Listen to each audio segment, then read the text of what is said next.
Hormat Dekan Fakultas Ekonomi Ibu Nurjana SE MSI. Yang saya hormati Wakil Dekan Fakultas Ekonomi Ibu Rafika Asap SE MSI. Yang saya hormati Ketua KPS Manajemen Bapak Rudianto SE MM. Yang saya hormati Bapak KPS Ekbang Bapak Syukri SE MSI, dan para dosen sebagai narasumber serta dosen pembimbing saya. Assalamualaikum warahmatullahi wabarakatuh. Perkenalkan, nama saya Ilasari, nomor stambuk 19023612011119. Saya akan mempresentasikan hasil penelitian saya yang berjudul Pengaruh Kualitas Pelayanan Terhadap Kepuasan Konsumen pada Toko Gudang Rabat Mangga 2 Palopo. Latar belakang: salah satu tindakan untuk memuaskan konsumen adalah dengan cara memberikan pelayanan kepada konsumen dengan sebaik-baiknya. Paton dalam Nasbir 2017 menyatakan bahwa pelayanan sepenuh hatilah yang bisa membedakan kualitas pelayanan suatu toko dengan toko lainnya.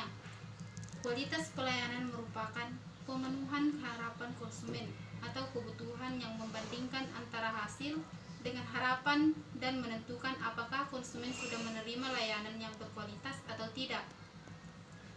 Yang selanjutnya yaitu rumusan masalah. Berdasarkan latar belakang di atas, maka rumusan masalah dalam penelitian ini yaitu apakah kualitas pelayanan berpengaruh terhadap kepuasan konsumen pada Toko Gudang Rabat Mangga 2 Palopo. Yang selanjutnya yaitu kerangka pikir. Kerangka pikir pada Toko Gudang Rabat Mangga 2 Kota Palopo. Yang pertama yaitu kualitas pelayanan atau variabel X yang mempunyai beberapa indikator. Menurut para suraman dalam Husaini 2016 yaitu 1. Bukti fisik, 2. Daya tanggap, 3. Kehandalan, yang keempat yaitu jaminan. Yang kedua yaitu kepuasan konsumen atau variabel Y yang mempunyai beberapa indikator. Menurut Irawan dalam Arianto 2014 yaitu 1. Kepuasan jasa secara menyeluruh, 2. Merekomendasikan kepada pihak lain, 3. Akan menggunakan jasa kembali. Selanjutnya yaitu apakah kualitas pelayanan berpengaruh terhadap kepuasan konsumen pada Toko Gudang Rabat Mangga 2. Kemudian direkomendasikan kembali kepada Toko Gudang Rabat Mangga 2. Yang selanjutnya yaitu hipotesis.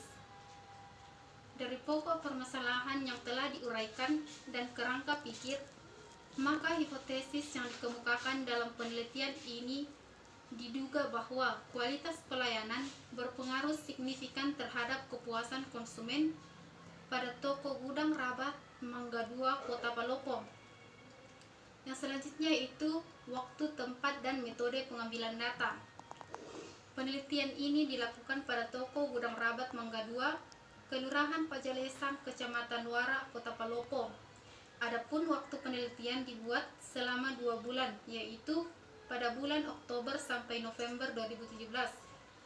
Adapun metode pengumpulan data yang digunakan dalam penelitian ini yaitu 1. Observasi. Dilakukan dengan mengadakan pengamatan langsung ke objek penelitian. Observasi ini dilakukan untuk memperoleh data yang mendukung hasil wawancara dari kuesioner. Yang kedua yaitu wawancara. Wawancara adalah pengumpulan data dengan mengadakan tanya jawab langsung kepada objek yang diteliti. Yang ketiga yaitu kuesioner atau angket. Menurut Sugiono, kuesioner merupakan teknik pengumpulan data yang dilakukan dengan cara memberikan seperangkat pertanyaan atau pernyataan tertulis kepada responden untuk dijawab. Metode kuesioner atau angket yang digunakan untuk mencari data-data tentang pengaruh kualitas pelayanan terhadap kepuasan konsumen pada Toko Gudang Rabat Mangga 2 Kota Palopo. Yang selanjutnya itu jenis dan sumber data. Yang pertama itu jenis data. Menurut Sugiono, terdapat 2 jenis data penelitian, antara lain A. Data kualitatif, yaitu data yang diperoleh tidak dalam bentuk angka-angka, tetapi berupa gambaran untuk perusahaan, sejarah singkat perusahaan, maupun informasi-informasi yang menyangkut kebijakan-kebijakan yang ditetapkan oleh perusahaan. B. Data kuantitatif, yaitu data yang dapat dihitung atau data yang berupa angka-angka yang diperoleh dari perhitungan kuesioner yang akan dilakukan sesuai dengan permasalahan yang akan diteliti. Yang selanjutnya itu sumber data yang akan dianalisis dalam penelitian ini adalah yang pertama itu data primer, yaitu data yang diperoleh secara langsung pada toko gudang Rabat Mangga 2 Kota Palopo. B.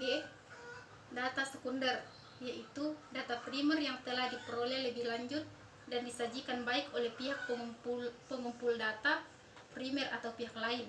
Dalam penelitian ini, data sekunder diperoleh dalam bentuk jadi atau berupa data yang sudah diolah oleh toko gudang Rabat Mangga 2 dan studi literatur yang mempunyai hubungan dengan pokok bahasan. Yang selanjutnya itu populasi dan sampel. Yang pertama itu populasi. Menurut Sugiono, populasi adalah wilayah generalisasi yang terdiri dari objek atau subjek yang mempunyai kualitas dan karakteristik tertentu yang ditetapkan oleh peneliti untuk dipelajari dan kemudian ditarik kesimpulannya. Adapun yang menjadi populasi dalam penelitian ini adalah seluruh konsumen yang ada di toko gudang Rabat Mangga 2. Yang selanjutnya itu sampel. Menurut Sugiono, sampel adalah sebagian dari jumlah atau karakteristik yang dimiliki oleh populasi tersebut, ataupun bagian kecil dari anggota populasi yang diambil menurut prosedur tertentu, sehingga dapat mewakili populasinya. Jumlah sampel dalam penelitian ini sebanyak 30 sampel.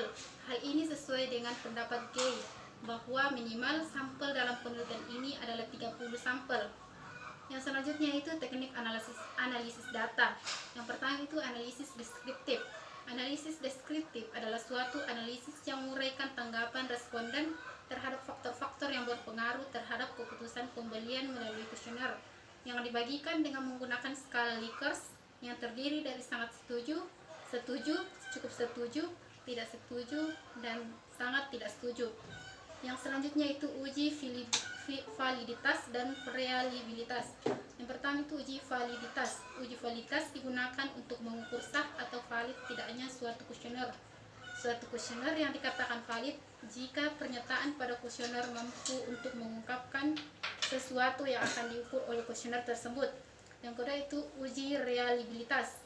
Reliabilitas sebenarnya adalah alat untuk mengukur semua kuesioner yang merupakan indikator dari variabel. Suatu kuesioner dikatakan realit atau handal jika jawaban seseorang terhadap pernyataan adalah konsisten atau stabil dari waktu ke waktu. Yang ketiga itu analisis regresi linier sederhana. Menurut Sugiono, regresi linier sederhana didasarkan pada hubungan fungsional atau kausal satu variabel independen dengan satu variabel dependen. Itulah tadi hasil penelitian saya, dan bila ada kesalahan atau kekurangan kata mohon dimaafkan, dan saya akhiri dengan ucapan Assalamualaikum warahmatullahi wabarakatuh.